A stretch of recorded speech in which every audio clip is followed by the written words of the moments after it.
दोस्तों, सफलता हर किसी को नहीं मिलती, क्योंकि हमारी असफलता के पीछे कुछ ऐसे कार्य या कुछ ऐसे कारण होते हैं जिनकी वजह से हम हर बार असफल होते रहते हैं। इस कहानी में आपको ऐसे 5 कारण बताए जाएंगे जिनकी वजह से हम हर बार असफल होते हैं, और अगर हम इन 5 कारणों को जान लेंगे तो हम अपनी सफलता को आसानी से प्राप्त कर सकते हैं। इन 5 कारणों को एक कहानी के माध्यम से समझते हैं। नमस्कार दोस्तों, स्वागत है आपका अपने YouTube channel elevate your life पर। एक बार की बात है, महात्मा बुद्ध एक गांव से गुजर रहे थे। उस गांव में एक तालाब था। महात्मा बुद्ध और उनके शिष्य तालाब के पास आकर रुक गए। तभी वह पर एक लड़का अपनी माँ के साथ पानी भरने आया। तभी उस लड़के की नजर महात्मा बुद्ध पर पड़ी। वह महात्मा बुद्ध को पहले से ही जानता था कि वो एक बहुत महान गुरु है। वह जानता था कि महात्मा बुद्ध बहुत ज्ञानी है, और वह सभी के प्रश्नों का उत्तर देते वह तुरंत ही महात्मा बुद्ध के पास पहुंचा। उसने महात्मा बुद्ध को प्रणाम किया और कहा, हे बुद्ध, मैं अपने जीवन में कुछ बहुत बड़ा करना चाहता हूं, लेकिन जब भी मैं कुछ करना चाहता हूं तो वह मुझसे संपूर्ण तरह से नहीं हो पाता। मुझे तो कुछ समझ ही नहीं आता कि आखिर मैं क्या क्या गलती कर रहा हूं। इसलिए मैं आज आपसे यही प्रश्न पूछने आया कि लक्ष्य को पाने के लिए ऐसी कौन सी कठिनाइयां हैं जो हमें पार करनी होगी। महात्मा बुद्ध उस लड़के को देखकर मुस्कुराने लगे और उस लड़के से कहते हैं, जब तक तुम अपने लक्ष्य की ओर कदम नहीं बढ़ाओगे तब तक सफलता से जुड़ा हुआ हर एक प्रश्न, हर एक उत्तर अधूरा है। महात्मा बुद्ध इतना कहकर अपने सभी शिष्यों के साथ वहां से आगे की ओर चल पड़े। वो लड़का भी अपनी माँ के साथ वापस अपने घर लौट आया। अगले दिन जब वह लड़का अपनी माँ के साथ वापस उस तालाब पर पानी भरने आया तो उसने देखा कि तालाब में जो कमल की केवल कलियां थी, आज वह पूरी तरह से खिल चुकी है, और पूरे के पूरे तालाब में केवल कमल के फूल ही नजर आ रहे। उस लड़के की माँ को अपनी आंखों पर यकीन नहीं हो रहा था। उस पर उसकी माँ कहती है, बेमौसम इतने सारे फूल एक साथ खिलना, ऐसी घटना तो मैंने आज तक नहीं सुनी। ऐसा अवश्य ही महात्मा बुद्ध के यहाँ पर आने के कारण हुआ है, अर्थात यह उनका ही प्रभाव है। यह सुन वो लड़का सोच में पड़ गया। उसने तुरंत ही तालाब से एक कमल का फूल तोड़ा और मन ही मन यह सोचने लगा, यदि यह महात्मा बुद्ध के प्रभाव के कारण हुआ है तो मुझे अवश्य ही महात्मा बुद्ध से मिलना चाहिए। शायद हो सकता है कि वह मुझे कुछ प्रेरणा देना चाहते हैं। ऐसा सोचते सोचते उस लड़के ने यह भी मन बना लिया कि वह महात्मा बुद्ध से अवश्य मिलेगा, और साथ ही उसके मन में महात्मा बुद्ध की वो आवाज गूंज रही थी कि जब तक तुम लक्ष्य की ओर कदम ही नहीं बढ़ाओगे तब तक सफलता से जुड़ा हर प्रश्न, हर उत्तर अधूरा है। तभी उस लड़के ने वह कमल का फूल एक छोटे से मटके में रख लिया, और उसने मन ही मन यह मन बना लिया कि वह महात्मा बुद्ध से मिलकर रहेगा, और उसके मन में जो भी प्रश्न है वह उनसे उनके उत्तर जानकर रहेगा। उस लड़के ने तुरंत ही अपनी माँ से कहा, माँ, मैं महात्मा बुद्ध से मिलने जा रहा हूँ। वह तक बहुत आगे नहीं निकले होंगे। यदि मैं जल्दी जल्दी चलूंगा तो एक दिन में उन तक पहुंच ही जाऊंगा, और फिर 1-2 दिन में मिलकर मैं वापस घर लौट आऊंगा। उसकी माँ ने उसे समझाने की कोशिश की, लेकिन वह लड़का नहीं माना। वह तुरंत सफर की ओर निकल पड़ा। वह मार्ग पर तेजी से आगे बढ़ रहा था। जल्दी जल्दी चलते हुए उसने बहुत कम समय में अपना गांव पार कर लिया, लेकिन अब इसी कारण वह थकने भी लगा था और उसकी रफ्तार भी धीमी पड़ रही थी। उस लड़के का जोश भी अब खत्म होता जा रहा था। धीरे धीरे चलते चलते वह जंगल के रास्ते आ पहुंचा, और जंगल को देखकर उसके मन में एक डर उत्पन्न हुआ। उसने सोचा कि मैंने आज तक कभी जंगल पार नहीं किया है, और इस जंगल में तो कई जंगली जानवर थी है। यदि मैं रास्ता भटक गया तो मैं महात्मा बुद्ध तक कभी नहीं पहुंच पाऊंगा, और यदि मैं किसी गलत रास्ते पर चला गया तो मुझे कम से कम 2 दिन और लगेंगे महात्मा बुद्ध तक पहुंचने के लिए, और यदि वह मुझसे बहुत आगे निकल गए तो मुझे बाकी रास्ते भी पता नहीं चल पाएंगे, और फिर मैं उनसे कभी नहीं मिल पाऊंगा। वो लड़का इसी सोच विचार में पड़ा हुआ था। तभी उसने देखा कि उसी रास्ते से एक घुड़सवार आ रहा था। लड़के ने उस घुड़सवार से कहा, भाई, मुझे जंगल पार करवा दीजिए। मुझे महात्मा बुद्ध से मिलना है। मुझे यह कमल उन्हें देना है। क्या आप मुझे जंगल पार करवा सकते हैं? इस पर सवाल कहता है, बेटा देखो, मैं तुम्हें ले तो नहीं जा सकता, लेकिन मैं तुम्हारी मदद जरूर कर सकता हूँ। यदि तुम चाहो तो ये कमल वाला मटका मुझे दे दो, मैं इसे महात्मा बुद्ध तक पहुंचा दूंगा। उस घुड़सवार की यह बात सुनकर वह लड़का एक बार फिर से सोच विचार में पड़ गया और सोचने लगा, यदि मैं पैदल जाऊंगा तो मुझे बहुत समय लग जाएगा, और पता नहीं मैं महात्मा बुद्ध तक पहुंच भी पाऊंगा या नहीं। अगर मैं यह कमल वाला मटका घुड़सवार को दे देता हूं तो यह घुड़सवार घोड़े से बहुत जल्दी महात्मा बुद्ध तक पहुंच जाएगा और उन्हें यह कमल जरूर दे देगा। इससे मेरा काम भी आसान हो जाएगा और मेरा काम बहुत जल्द पूरा भी हो जाएगा। काफी कुछ सोच विचार करने के बाद उसने तय किया कि वह यह कमल का फूल उस घुड़सवार को दे देगा। यह सोचकर उस मटके को उस घुड़सवार को थमा ही वाला था कि तभी उसे याद आया कि इस कमल के पीछे उसका क्या उद्देश्य है, वह किस मकसद से इस कमल को महात्मा बुद्ध के पास ले जा रहा है। तभी उस लड़की के मन में एक और विचार उत्पन्न हुआ, यदि मैं इस कमाल को लेकर महात्मा बुद्ध तक नहीं पहुंचा तो फिर मेरा जो प्रश्न है मैं उनके उत्तर कैसे जान पाऊंगा।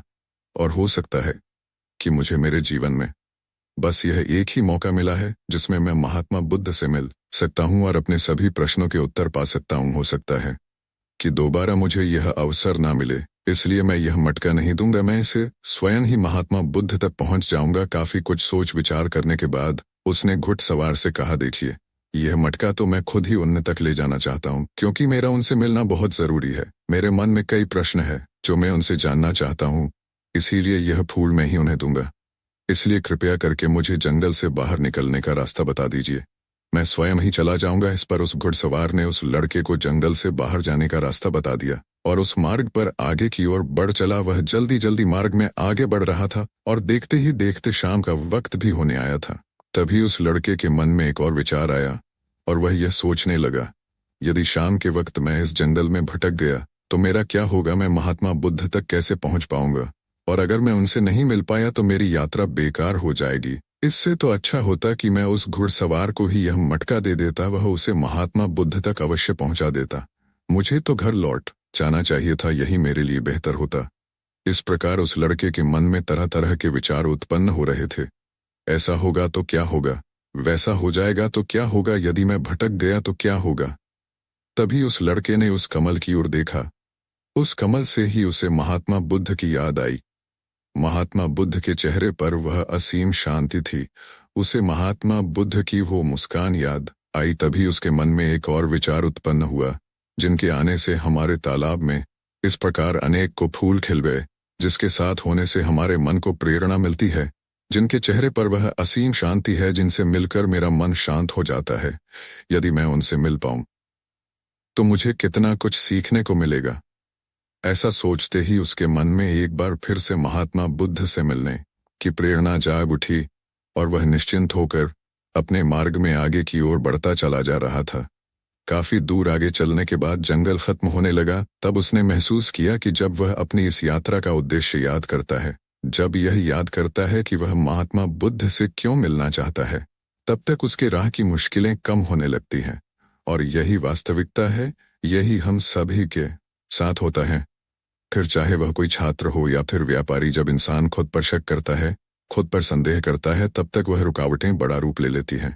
और जब हम अपने लक्ष्य को याद रखते हैं, अर्थात अपना उद्देश्य याद रखते हैं, तब तक वह रुकावटें हमारे सामने छोटी पड़ जाती है और हम उसे आसानी से पार करके अपने लक्ष्य की ओर आगे बढ़ चलते। इस पर उस लड़के ने यह महसूस किया कि उसे अपना लक्ष्य याद रखना है, उसे अपना उद्देश्य याद रखना है और छोटे छोटे कदमों से आगे की ओर बढ़ते जाना है। उसके बाद उस लड़के ने सारी चिंताएं छोड़ दी। वह केवल सफर पर आगे की ओर बढ़ता जा रहा था, लेकिन इस बीच वह चलते चलते काफी थक चुका था। और जैसे ही उसने जंगल पार किया, तभी जंगल के ऊपर उसे एक छोटी सी कुटिया नजर आई। वहां पर एक सुंदर स्त्री रहती थी। लड़का काफी थक चुका था और उसे बहुत जोरों की प्यास लगी थी। वह लड़का उस कुटिया में गया। वहां पर उस स्त्री से उसने पानी मांगा। इस बार उस स्त्री ने उस लड़के को पानी पिलाया। तभी वह स्त्री उस लड़के से कहती है, आखिर तुम महात्मा बुद्ध से क्यों मिलना चाहते हो? इस पर वह लड़का कहता है, मेरे मन में कुछ प्रश्न हैं और मैं उन प्रश्नों का उत्तर जानना चाहता हूँ और मेरे पास केवल यह एक ही अवसर है, इसलिए मुझे उनसे मिलना ही है। वह लड़का उसी तरह से अपनी बातें कर ही रहा था। उधर दूसरी तरफ उस स्त्री के मन में उस लड़के के प्रति प्रेम जाग रहा था कि उस लड़के को पसंद करने लगी थी। वो लड़की उस लड़के को रोकना चाहती थी, वो लड़की उस लड़के को रोकना चाहती थी। वो उससे कहती है, आज की रात तुम यहीं रुक जाओ, वैसे भी शाम होने को है और बहुत जल्द रात भी हो जाएगी। ऐसे में तुम कहाँ जाओगे? इससे अच्छा है आज तुम यहीं पर रुक जाओ। आज हमारे बगल में ही शादी है, वहां पर नाच गाना होगा, खाना पीना होगा, बहुत मजा आएगा।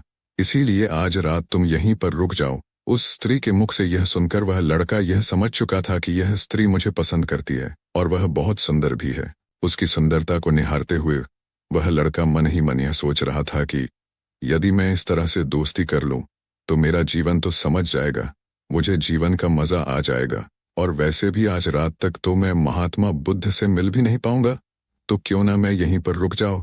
तभी उस लड़के ने जवाब देते हुए कहा, मैं कुछ देर में सोच कर बताता हूं। लड़का इस विषय पर सोच ही रहा था कि तभी उसके मन में एक बार फिर से महात्मा बुद्ध की वह बात याद आ गई और उसे यह एहसास हुआ कि मैं इतनी दूर से यहाँ पर क्यों आया हूँ। उसने मन ही मन खुद से प्रश्न किया, क्या मैं यहाँ पर इतनी दूर इस लड़की से मित्रता करने आया था? नहीं नहीं, यह मेरी मित्र नहीं बन सकती। क्या भरोसा आज को इसका मन मुझ पर आया है और कल को किसी और पर आ गया तो मैं क्या करूंगा। लड़के ने तुरंत ही उस कमल की ओर देखा। तभी उसे उसका उद्देश्य याद आ गया और उसने तुरंत ही यह निर्णय लिया कि वह आगे की ओर बढ़ेगा। उसने उस लड़की को साफ साफ मना कर दिया और अपने मार्ग की ओर आगे बढ़ चला।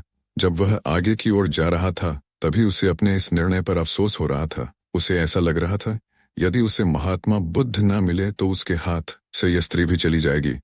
इस बात का उसे बहुत मलाल था, लेकिन वह धीरे धीरे मार्ग में आगे बढ़ता गया।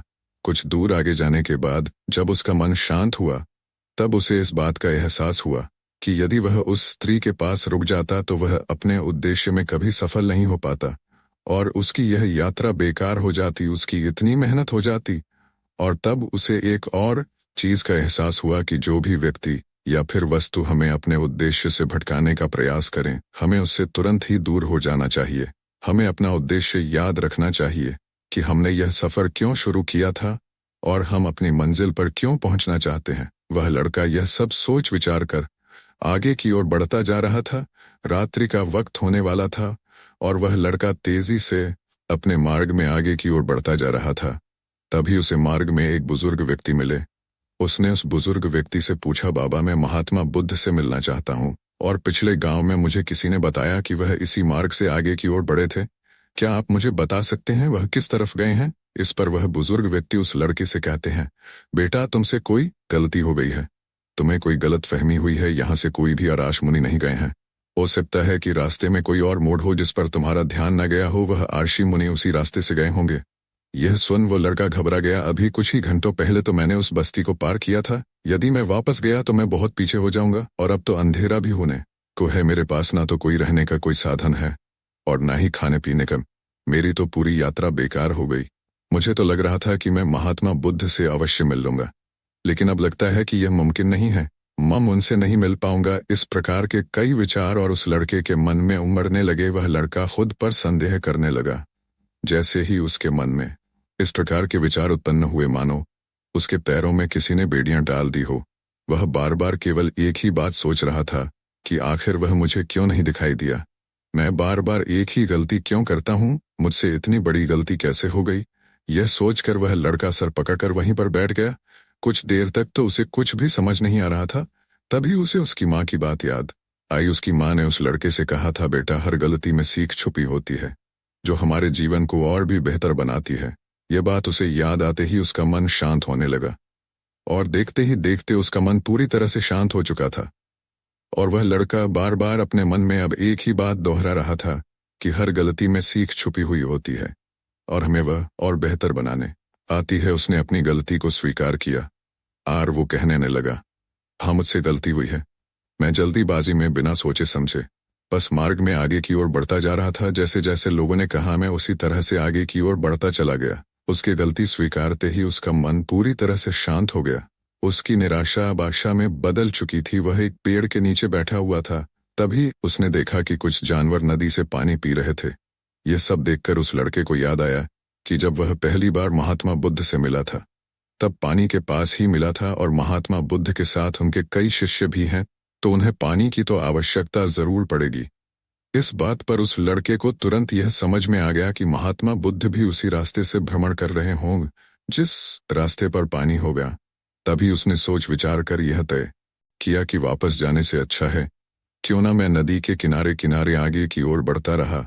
ऐसा सोचते ही उसने तुरंत ही रास्ता बदल दिया और अब वह नदी के रास्ते आगे बढ़ने लगा। जैसे जैसे वह आगे बढ़ता जा रहा था उसका मन और भी हल्का होता जा रहा था। उसका मन और भी शांत होता जा रहा था।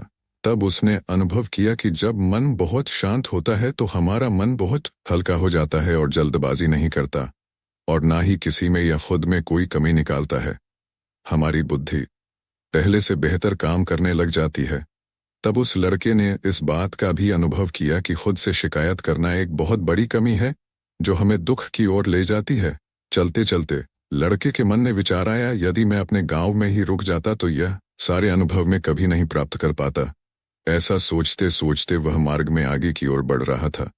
तभी उसे महात्मा बुद्ध के कुछ शिष्य नजर आए और उन्हें देखकर वो लड़का बहुत प्रसन्न हुआ। वह अपने मार्ग में और भी तेजी से आगे बढ़ने लगा और आखिरकार लगातार 2 दिनों का सफर तय करने के बाद वह महात्मा बुद्ध के पास पहुंच ही गया। वह तुरंत ही महात्मा बुद्ध के पास पहुंचा। उसने महात्मा बुद्ध को प्रणाम किया और उन्हें वह कमल का फूल भेंट कर दिया। इससे पहले वह लड़का कुछ कहता तभी महात्मा बुद्ध ने कहा, बहुत सुंदर, यह कमल पूरी तरह से खिल चुका है। 2 दिन पहले ही तुमने मुझसे पूछा था कि लक्ष्य को पूरा करने के लिए इंसान को कौन सी कठिनाइयों को पार करना पड़ता है, लेकिन 2 दिनों बाद तुम बहुत सारे अनुभव प्राप्त कर लिए हैं। तुम्हारा यह धैर्य और यह मुस्कान देखकर लगता है कि तुमने इस यात्रा में बहुत कुछ सीखा है। इस पर उस लड़के ने यात्रा में घटित हुई हर एक बात महात्मा बुद्ध को बता दी। तभी महात्मा बुद्ध ने उस लड़के से कहा, तुम्हारे मन में जो भी प्रश्न हैं मैं उनके जवाब तुम्हें जरूर दूंगा। आगे महात्मा बुद्ध कहते हैं, बिना कोशिश के हर चीज जरूरी है। जब इंसान किसी लक्ष्य के लिए उस रास्ते पर चलता है तब सबसे पहले वह अपने अनुभव से ही सीखता है, और जब धीरे धीरे उसका विवेक जागृत होने लगता है, उसकी बुद्धि काम करने लगती है, तब दूसरे के अनुभव और दूसरों की गलतियों से भी सीखने लगता है। जीवन में यदि सफल होना है, किसी लक्ष्य को प्राप्त करना है, तो सफलता का रहस्य से सीखने से पहले हमें उस रास्ते पर चलना पड़ता है। महात्मा बुद्ध आगे कहते हैं, किसी भी लक्ष्य को प्राप्त करने के लिए उस रास्ते में हमें 3 दिक्कतें आती हैं और इनका निवारण करने के बाद ही हम अपने लक्ष्य तक पहुंच पाते हैं। और तुमने भी वह 3 बातें सीख ली। पहला, अपने उद्देश्य को पहचान और उसके प्रति समर्पण करो। जैसे कि तुम यह कमल का फूल मुंह तक पहुंचाना चाहते थे और तुम्हारा उद्देश्य भी यही था। तुमने यह जान लिया था कि यह फूल मुझ तक पहुंचाने के लिए तुम्हारा क्या उद्देश्य है, जिस कारण तुम्हारे मन के सारे संदेह खत्म हो गए। इसके बाद जब भी तुम फूल को देखते थे तो तुम्हें अपना उद्देश्य से याद आ जाता। आगे महात्मा बुद्ध ने कहा, तुमने स्वयं के अनुभव से ही यह जान लिया कि अपनी मंजिल तक किस प्रकार हमें पहुंचना है और सब कुछ तुम्हारे भीतर से ही प्रकट हो रहा है। वह लड़का महात्मा बुद्ध की सारी बातें ध्यानपूर्वक सुनता रहा। तभी आगे महात्मा बुद्ध कहते हैं, तुम्हारे मन में कई प्रकार के डर और संशय थे। पता नहीं तुम मुझ तक पहुंच पाओगे या नहीं, पता नहीं तुम जंगल पार कर पाओगे या नहीं, क्योंकि तुमने आज से पहले कभी जंगल पार नहीं किया था और रास्ते में तुम्हें तरह तरह की रुकावटें भी झेलनी पड़ी। और जब हमारे रास्ते में तरह तरह की रुकावटें उत्पन्न होती है तब हमारा मन बाधित होने लगता है, हमारा मन भटकने लगता है और हम अपने लक्ष्य से भटक जाते हैं। लेकिन जब हम अपना सारा ध्यान रुकावट से हटाकर अपने उद्देश्य पर लगाते हैं तो सारी रुकावटें खुद बखुदा और हम उन्हें आसानी से पार कर ले जाते हैं। शुरुआत में हर किसी की यही समस्या है कि वह यह नहीं जानता कि आखिर वह सफल क्यों होना चाहता है, क्यों वह कुछ करना चाहता है। इसी कारण उनके सामने परेशानियां भी बहुत ज्यादा होती हैं और वह उन परेशानियों के सामने घुटने टेक देते। लेकिन जैसे जैसे आप आगे बढ़ते हैं, अपने लक्ष्य के प्रति समर्पित हो जाते हैं, तो वैसे वैसे चलते जाना आसान हो जाता है और हम अपने लक्ष्य तक पहुंच ही जाते हैं। आगे महात्मा बुद्ध उस लड़के को तीसरी बात बताते हुए कहते हैं, असली शक्ति इच्छाओं को पूरा करने में नहीं बल्कि उनको मिटाने में। कहते हैं कि हम जानते हुए भी सही काम नहीं करते। अगर हम अपने उद्देश्य की ओर आगे बढ़ते हुए आकर्षणों को पीछे रुक जाते तो हमारी यात्रा कभी पूरी नहीं हो सकती। इसलिए जैसे इस यात्रा के दौरान तुमने फूल हमेशा अपने साथ रखा, अपने पास रखा, वैसे ही उद्देश्य हमेशा सामने रखना चाहिए। हमारा लक्ष्य हमेशा हमारी आंखों के सामने होना चाहिए। इससे हमें निर्णय लेने में आसानी होती है। अन्यथा हमारे मन का संदेह, हमारी मन की शंका हमें कभी भी सही निर्णय नहीं लेने देती और वह हमें मन की उलझनों में फंसा कर रख देती है। इसलिए संदेह के प्रति सचेत रहे। आगे महात्मा बुद्ध उस लड़के से कहते, बेटा, खुद पर शक करने की आदत से ज्यादा खतरनाक और कुछ भी नहीं है, क्योंकि जितना नुकसान आपके नकारात्मक विचार आपका कर सकते हैं उतना और कोई नहीं कर सकता। यदि आप खुद पर संदेह करते हैं तो आप अपने प्रयास में विफल ही हो जाओगे। क्योंकि आप अपने प्रयास पूरी ढंग से कर ही नहीं पाओगे। आप उससे बचने का प्रयास करोगे, और जब तक हम अपनी गलती नहीं पहचानते तब तक हमें वह बात परेशान करती रहती है, वह हमें कमज़ोर बनाती रहती है। हमारे मन में केवल एक ही विचार चलते रहते हैं कि आखिर हमसे यह गलती क्यों हुई, मैं इतना नादान, इतना कमज़ोर कैसे हो सकता हूँ, और अगर मैं आज इतना कमज़ोर हूँ, मैं आज उस काबिल नहीं हूँ, तो मैं आगे चलकर क्या कर पाऊंगा। तो इसलिए अपने आप को यह याद दिलाओ कि हर गलती में सीख छुपी हुई है, और उससे सीख कर ही हमें अनुभव मिलता है, और उस अनुभव से ही हम अपने लक्ष्य तक पहुंच पाते हैं। सबसे पहले अपने मन को शांत करो, बुद्धि और विवेक का प्रयोग करो, और उद्देश्य की तरफ आगे बढ़ते चलो। सिर्फ इसी तरह से आप किसी भी चुनौती का सामना कर सकते हैं, और बड़े से बड़े लक्ष्य को भी आसानी से हासिल कर सकते हैं। इतना कहकर महात्मा बुद्ध शांत हो गए, और उस लड़के को भी महात्मा बुद्ध की सारी बातें अच्छी तरह समझ में आ चुकी थीं। उसने महात्मा बुद्ध को प्रणाम किया, और पूरी रात वह उन्हीं के साथ रहा।